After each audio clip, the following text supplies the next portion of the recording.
Ongi etorri Etxegorria podcastaren 3. atal honetara. Gaurko atala bereziki berezia izango da, txagotu eguna delako eta hainbat elkarrizketa osatuko den atala dugu. Egun honetan parte hartzen duten pertsona ezberdinak elkarrizketatuko ditugulako eta disfrutatu.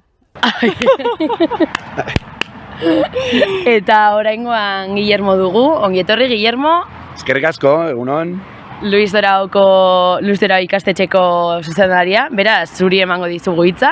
Vale, aurkezpentxo bat egiteko, ezta? Bai. Esan duzu moduan, Guillermo naiz, Luis Doraoko zuzendaria.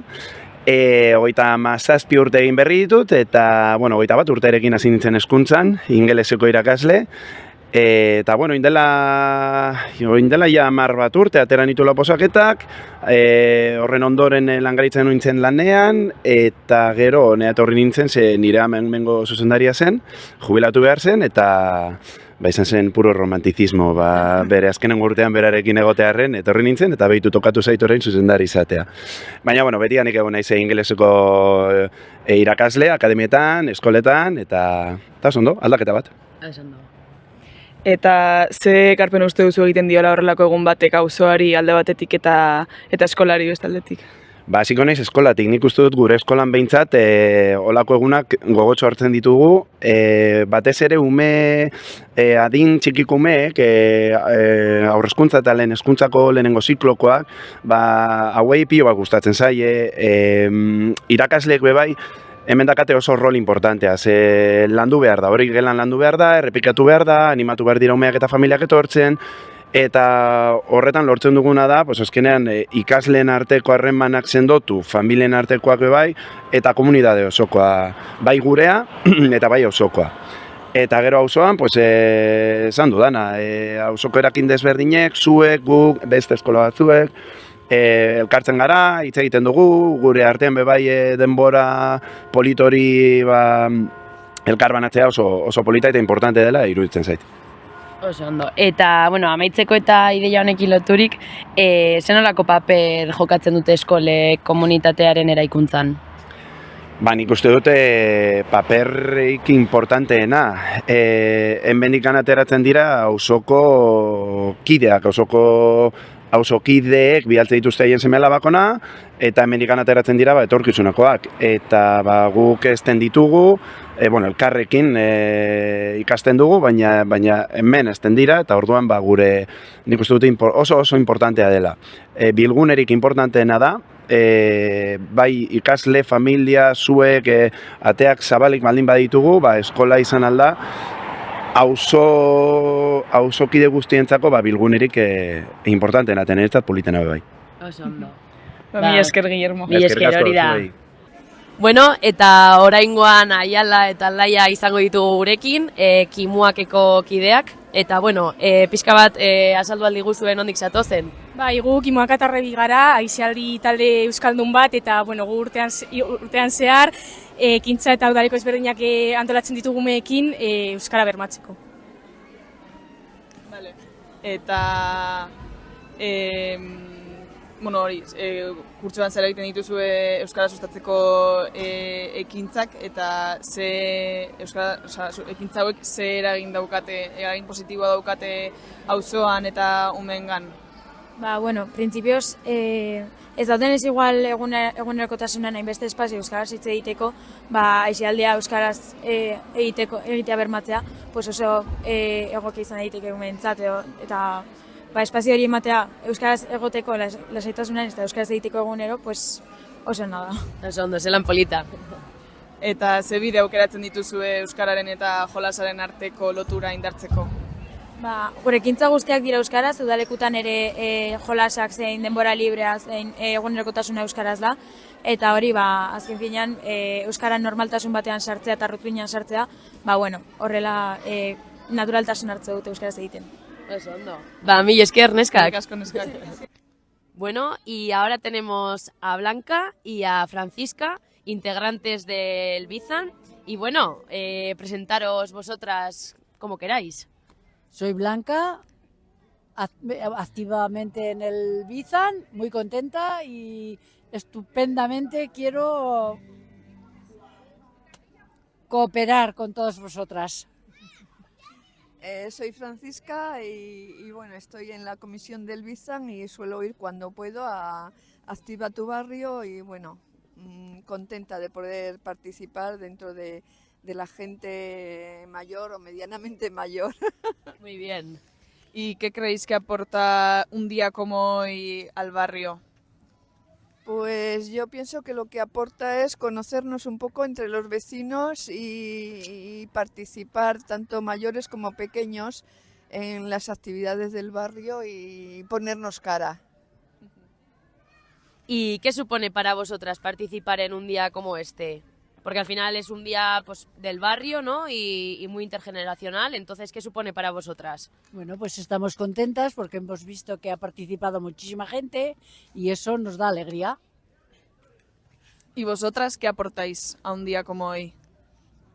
Pues en principio nuestra presencia de gente de mediana edad y bueno, el participar y ayudar en lo que podamos. Muy bien. ¿Queréis decir algo más? ¿Qué actividades hicisteis ayer, Blanca, que has comentado antes? Pues estuvimos en el Bizan del Pilar, que tienen una cocina estupenda, y estuvimos haciendo choripanes y chocopanes para traer hoy y participar un poco en que la gente se anime y que no dejen de venir. O sea, que en la comida popular tendremos choripanes vuestros. Exactamente. Muy bien, pues muchas gracias. Venga, a vosotras. Una cosa, claro, hemos participado también, hemos traído la rana y el billar holandés, que ha tenido muchísimo éxito y bueno, los críos como locos y los mayores también. Pues muchísimas gracias, Venga, chicos. Bueno, eta oraingoan Unai dugu gurekin, Txago Komunitate Sareko kidea. Ongi etorri, Unai. Eskerrik asko. Eta, bueno, gehien bat, utziko dizugu lehenik eta behin zuri dagokionez eta zure kolektiboari dagokionez aurkezpen txiki bat egiten. Vale, esan duzen moduan Unai naiz, Txagoko Komunitate Sareko kidea eta Txagoko Jaietako kidea ere naiz. Oso ondo, eta egun honi dagokionez, hori, zergatik egun hau, nondik datorren ideia, noiz hasi zineten egun hau sortzen edo horrela. Bai, apur bat, Txagoko Komunitate Sarearen ideia sortu zen duela pare bat urte. Duela 3 urte egin genuelako lehen txagotu jaialdia hau litzateke 3. urtea. Eta honen arrazoia izan zen, joan nahi genuela pizkat haratago, Txagoko jaiekin lortzen genuen jende gaztearen gana heltzea, baina nahi genuen auzoan leku ezberdinetara iritsi, bai Bizanetara, Anpetara eta bar.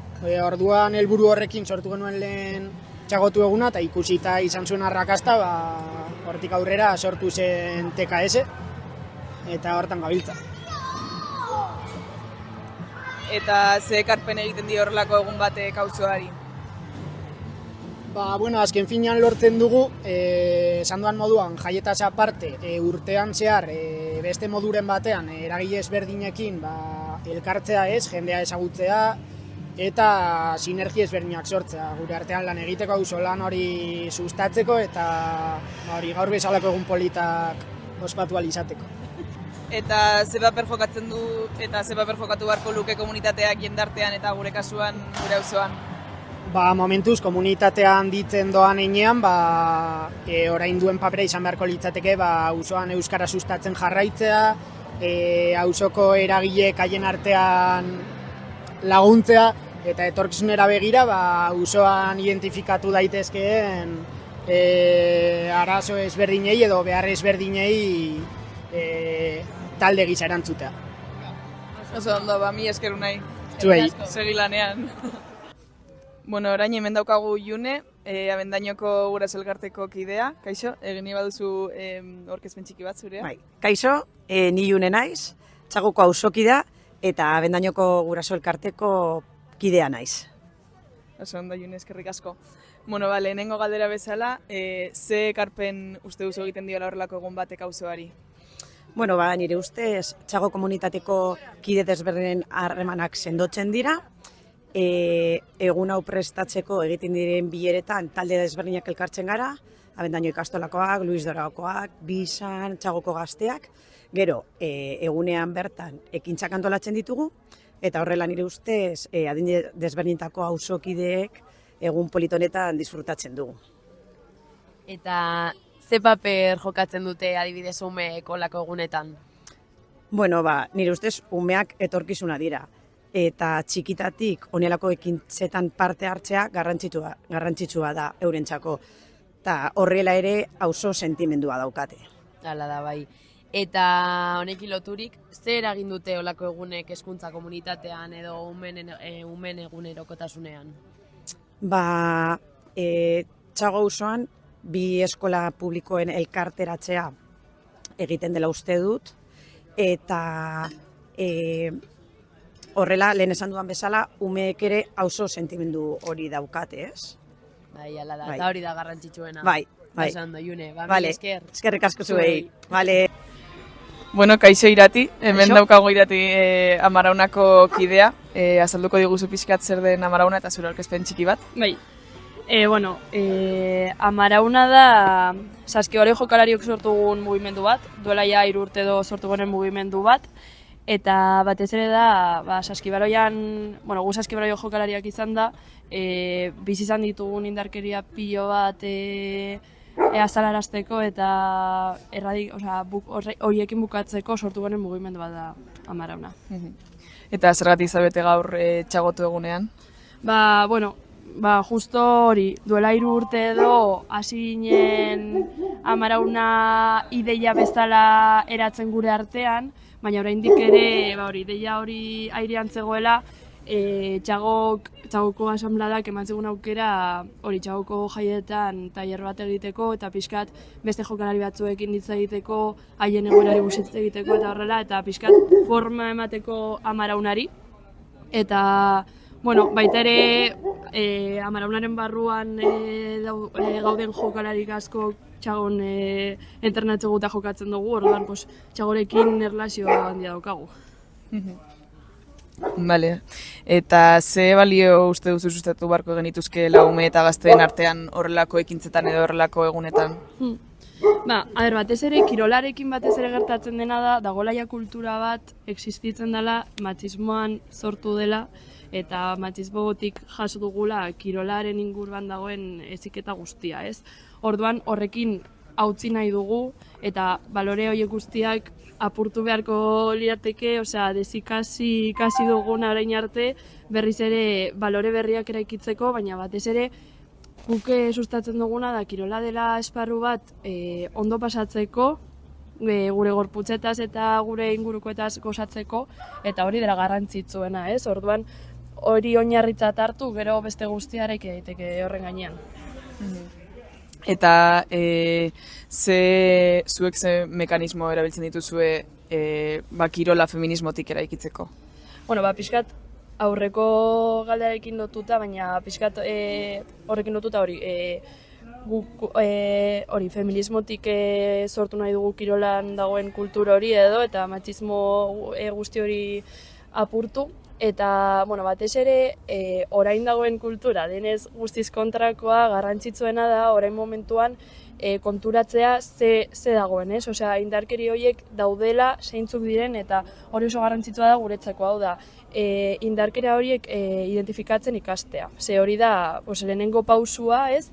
Gero horren aurka egiteko eta hori aldatu alizateko. Orduan orain gauden fasean, kirolean dagoen egoera ikusita, garrantzituena da hori, identifikatzea zer gauza nahi ditugun aldatu edo zer gauza dien indarkeria gero horri buelta eman alizateko. Orduan, batez ere hori, identifikatzeko tresnak emate ditugu. Bai, hori ere oso importantea da eta zuen lana ere bai, así que mila esker egiten duzen lanagatik eta elkarrizketagatik, txagotura gerturatzeagatik, eta horrela utziko genuke. Bai, eskerrik asko zuei elkarrizketagatik. Beraz, eskerrik asko gaur parte hartu duzuen kide guztiei eta elkarrizketatu guztiei. Eta hori, jarraituko dugu ikusten elkar hurrengo hilabeteetan. Laster arte!